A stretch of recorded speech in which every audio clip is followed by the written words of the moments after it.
प्रत्येक मेंशन में शाम ढल रही थी, पर अन्वी के लिए मुश्किलें ख़त्म होने का नाम नहीं ले रही थी। सुबह से वो वीर के पर्सनल कामों में जुटी हुई थी।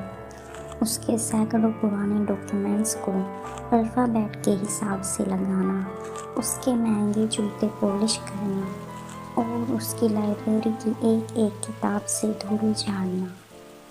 अन्वी की नाजुक उंगलियां दर्द कर रही थी और थकान से उसका बुरा हाल था, पर वीर वो अपने बड़े से लेदर चेयर पर बैठा किसी पत्थर की मूर्ति की तरह उसे देख रहा था। उसके हाथ में वही पुरानी क्रिस्टल गोली थी जिसे वो लगातार घुमा रहा था। वीर, मेरा मतलब है सर, काम खत्म हो गया है क्या? अब मैं अपने कमरे में जा सकती हूँ? अन्वी ने हिम्मत जुटाकर पूछा। वीर उठा और ढेर सारी नई फाइलें टेबल पर पटक दी। मैंने कब कहा कि काम खत्म हो गया है? ये सारी फाइल्स स्कैन करके मेरे सिस्टम में अपलोड करो। आज रात तुम कहीं नहीं जा रही। रात के 12 बज चुके थे। अन्वी की आंखें थकान से बंद हो रही थी। जब उसने आखिरी फाइल अपलोड की तो वो थक कर वहीं लाइब्रेरी के फर्श पर बैठ गई। तभी वीर अंदर दाखिल हुआ। उसने अपने टुकसुडों को उतारकर कुर्सी पर फेंका और अपनी शर्ट के स्लीव्स ऊपर चढ़ा लिए। उठो, मेरे बेडरूम में चलो। अन्वी का दिल जोर से धड़कने लगा। क्यों? रात बहुत हो गई है। सवाल मत करो। वीर ने उसकी कलाई पकड़ी और उसे घसीटते हुए अपने विशाल बेडरूम में ले आया। वीर का बेडरूम किसी काले महल जैसा था। बड़ा सा किंग साइज बेड, पर कमरे में ठंडक इतनी थी जैसे वहाँ कोई एसी नहीं बल्कि बर्फ़ रखी हो। अब से तुम अपने वेस्ट विंग वाले कमरे में नहीं रहोगी, वीर ने ठंडे लहजे में कहा। तुम मेरी प्रॉपर्टी हो और प्रॉपर्टी को मालिक की नज़रों के सामने होना चाहिए।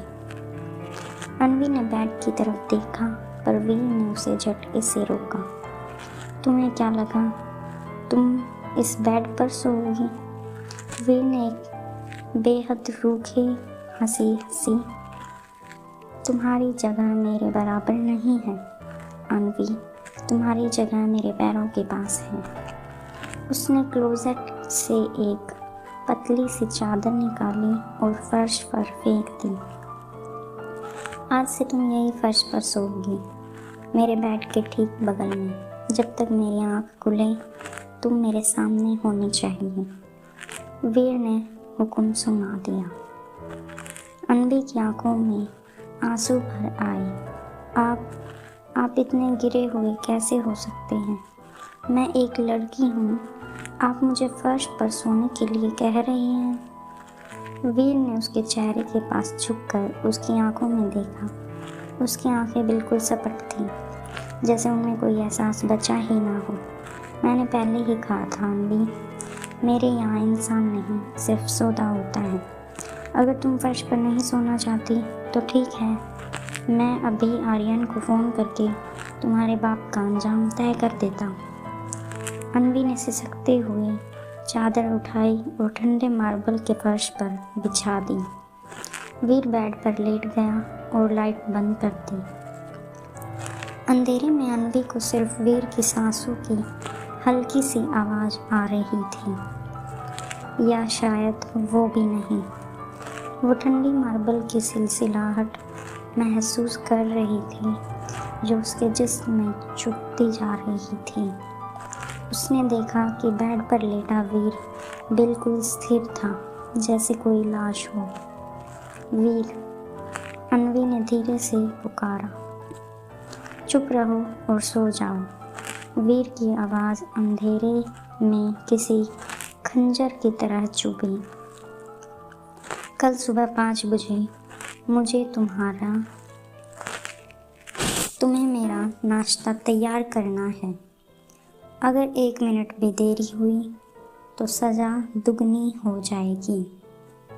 अन्वी ने अपने आंसुओं को चादर में छुपा लिया। उसे एहसास हुआ कि वो किसी इंसान के साथ नहीं बल्कि एक ऐसे दरिंदे के साथ कैद है जिसके पास न दिल है न रहम। मैंशन की ये रात अन्वी के लिए सदियों लंबी होने वाली थी। फर्श की ठंडक और वीर की बेरहमी क्या अन्वी का हौसला तोड़ पाएगी या वो इस अंधेरे में भी कोई रोशनी ढूंढ लेगी? क्या फर्श पर सोते हुए अन्वी वीर के किसी ऐसे राज को जान पाएगी जो वो सिर्फ नींद में जाहिर करता है? क्या वीर का ये गुरूर अन्वी को हमेशा के लिए उसका गुलाम बना देगा? वो एक रात आगे जानने के लिए जुड़े रहिए।